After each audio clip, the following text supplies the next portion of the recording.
السلام علیکم بچوں، کیسے ہیں آپ؟ ٹھیک ہیں؟ آج آپ کا جو ہے لیکچر سٹارٹ کرتے ہیں چیپٹر نمبر 3 سے۔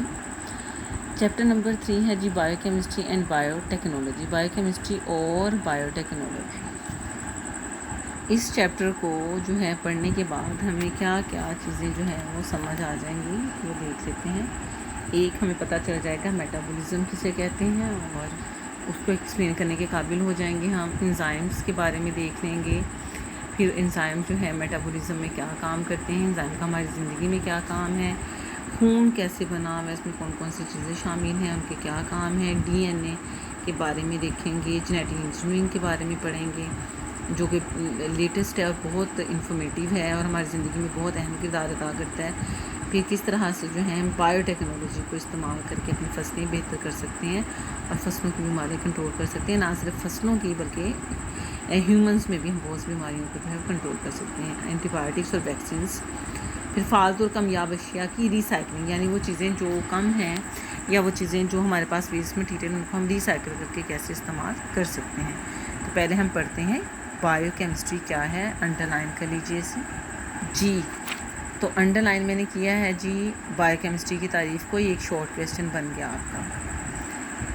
جانداروں میں ہونے والے تمام بایولوجیکل جو جاندار چیزوں میں جتنے بھی ریئیکشنز ہوں گے، چاہے وہ کیمیکل ہیں، لیکن چونکہ وہ جانداروں کے اندر ہو رہے ہیں تو ہمارے بایولوجیکل پلس کیمیکل جو ہوں گے ریئیکشن جو ہیں، ان دونوں کی جو ہم اسٹڈی کریں گے کمبائن، بایو زندگی ہے اور کیمسٹری کیمیکل ریئیکشنز ہیں، تو جانداروں میں کیمیکل ریئیکشنز کا جو ہم مطالعہ کرتے ہیں اس کو ہم بایو کیمسٹری کہتے ہیں۔ یہ کیمیائی عمل اینابولک اور کیٹابولک دونوں طرح کے ہوتے ہیں۔ اب اینابولک اور کیٹابولک کے بارے میں ہم دیکھ لیتے ہیں کیا ہیں جی۔ تو بچوں اب ہمارے پاس میٹابولزم ہے۔ میٹابولزم ہم جو خوراک کھاتے ہیں وہ ہمارے جسم کا کس طرح سے حصہ بنتی ہے اور پھر کس طرح ہمارے کام آتی ہے، یہ سارا ہم میٹابولزم کے اندر ہوتا ہے۔ اب وہ میٹابولزم دو طرح کی چیزوں سے مل کر بنا، اینابولزم اینڈ کیٹابولزم۔ اس کی ڈیٹیل نیچے بھی موجود ہے، میں آپ کو بتا دوں گی۔ اب ہضم شدہ خوراک کا جسمانی اچھے کاموں میں جو چیز تعمیری کاموں میں جو استعمال ہوتی ہے، جیسے ہم نے جو خوراک کھائی ہے وہ ہمارے جسم کے سیلز بنانے میں، ریڈ بلڈ سیلز بنانے میں، جسم کی جو بھی توڑ پھوڑ ہوتی ہے سیلز کی، ان کو دوبارہ سے بنانے میں جو ہوتے ہیں وہ استعمال ہوتے ہیں، تو وہ تعمیری کام ہے، اچھا کنسٹرکٹیو کام ہے، ٹھیک ہے۔ جبکہ ریسپائریشن ایک تخریبی کام ہے، کیونکہ اس میں ہم خوراک کو توڑتے ہیں آکسیجن کے ساتھ ریئیکشن سے، لیکن اس میں بھی ہمارے کام کی چیزیں بنتی ہیں، بٹ وہ ڈائریکٹ جو ہے وہ چیزیں بنانے کے لیے استعمال نہیں ہوتا۔ تو آگے ان کی ڈیٹیل دیکھ لیتے ہیں۔ بایو ٹیکنالوجی میں جانداروں خصوصاً خوردبینی کون سے ہیں؟ آپ اکثر ٹی وی پہ کمرشل دیکھتے ہوں گے لائف بوائے کی، سیف گارڈ کی، وہ دکھاتے ہیں جی آپ کو جراثیم نظر نہیں آ رہے تھے، لیکن وہ ایک میگنیفائنگ گلاس آپ کے ہاتھ پہ لگاتے ہیں تو وہاں جراثیم گھومتے پھرتے نظر آتے ہیں۔ تو یہ جو ہیں یہ وہ آرگنزمز جن کو ہم اپنی آنکھ سے نہیں دیکھ سکتے، ان کو ہم مائکروسکوپک یا خوردبینی، جن کو ہم خوردبینی سے مائکروسکوپ سے دیکھتے ہیں، ان کو کہتے ہیں۔ تو ان کی اچھی بھی ہمارے لیے ہیں، نقصان کے علاوہ فائدہ مند بھی ہیں۔ جیسے ہم دہی بناتے ہیں تو وہ بیکٹیریا ہمارے فائدے کے لیے استعمال ہوتا ہے۔ بایو ٹیکنالوجی کی اصطلاح، یعنی کہ یہ جو ورڈنگ ہے بایو ٹیکنالوجی 1970 میں متعارف انٹروڈیوس کروائی گئی۔ اس کی مدد سے خوردبینی جانداروں کی جینیٹک انجینئرنگ کر کے ان سے صنعتی پیمانے پر کئی فائدہ مند اشیاء حاصل ہوئیں، جن میں انزائمز بھی ہیں اور ہارمونز بھی ہیں۔ اب آتے ہیں میٹابولزم کی طرف۔ تمام جانداروں مثلاً پودوں، جانوروں، فنجائی اور بیکٹیریا میں سینکڑوں کیمیائی عوامل وقوع پذیر ہوتے ہیں، کوئی ایک نہیں،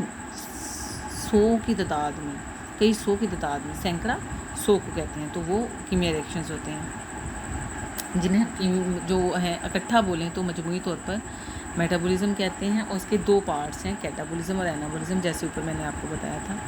کیٹابولزم میں چیزیں ٹوٹیں گی، آپ بڑی چیز کھا رہے ہیں، آپ نے جو ہے بریڈ کھا لی ہے یا آپ نے گندم کھائی ہے، اس میں کاربوہائیڈریٹس ہیں، وہ ٹوٹیں گے اور گلوکوز بنائیں گے۔ وہ گلوکوز جو ہم نے سانس لینے کے دوران ریسپائریشن میں آکسیجن اس کے ساتھ ٹوٹے گی، کاربن ڈائی آکسائڈ پانی بنا دیں گی، ٹھیک ہے، ہیٹ بنا دے گی۔ تو یہ جو ہے یہ ہو گیا کیٹابولزم۔ تو یہ ریئیکشنز میں چیزوں کی توڑ پھوڑ ہوگی، اس میں کاربوہائیڈریٹس بھی ٹوٹیں گے، پروٹینز بھی، لپڈس بھی، وہ بھی ضروری ہیں ہمارے جسم کے لیے، لیکن یہ کیٹابولک ریئیکشن ہے۔ اب ان ریئیکشنز کے بعد جو انرجی اس عمل میں پیدا ہوگی وہ انرجی کے پیکٹس کی شکل میں خارج ہوگی۔ نیکسٹ ہے آپ کے پاس اینابولزم، تعمیری کنسٹرکٹیو کیمیکل ریئیکشن ہے، جس میں جیسے کہ پودوں میں فوٹوسنتھسس کے عمل میں کاربوہائیڈریٹس کا بننا، ٹھیک ہے. تو یہ کون سا ریئیکشن ہے؟ یہ ایک تعمیری ہے جس میں ایک اچھی کنسٹرکٹیو وے میں کوئی چیز بن رہی ہے. تو کیٹابولزم اور اینابولزم مل کر کیا بنا دیتے ہیں جی؟ میٹابولزم. اب ہے ڈائجیشن اور ایسیمیلیشن. آپ نے کھانا کھایا، ٹھیک، منہ میں ڈالا، نوالا بنایا، اور وہ آپ کے جسم میں مختلف حصوں سے پیریسٹالسس کے ذریعے موو کرتا ہوا آگے چلا گیا.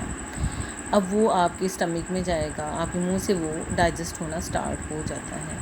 تو ڈائجیشن مکمل ہونے کے بعد اس کا آپ کے جسم کا حصہ بن جانا، اس کو ہم ایسیمیلیشن کہتے ہیں.